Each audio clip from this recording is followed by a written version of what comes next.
Chapter 9.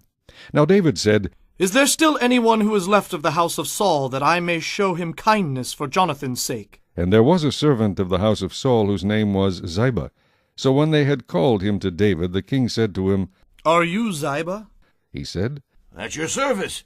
Then the king said, Is there not still someone of the house of Saul to whom I may show the kindness of God? And Ziba said to the king, There is still a son of Jonathan who is lame in his feet. So the king said to him, Where is he? And Ziba said to the king, Indeed, he is in the house of Machir, the son of Amiel, in Lo-debar. Then King David sent and brought him out of the house of Machir, the son of Amiel, from Lo-debar.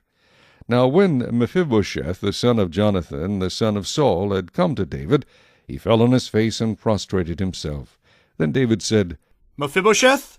And he answered, Here is your servant. So David said to him, Do not fear, for I will surely show you kindness for Jonathan your father's sake, and will restore to you all the land of Saul your grandfather, and you shall eat bread at my table continually. Then he bowed himself and said, What is your servant, that you should look upon such a dead dog as I? And the king called to Ziba, Saul's servant, and said to him, I have given to your master's son all that belonged to Saul and to all his house.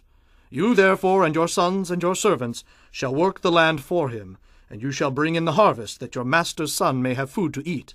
But Mephibosheth your master's son shall eat bread at my table always.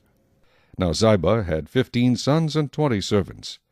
Then Ziba said to the king, According to all that my lord the king has commanded his servant, so will your servant do. As for Mephibosheth, said the king, he shall eat at my table like one of the king's sons.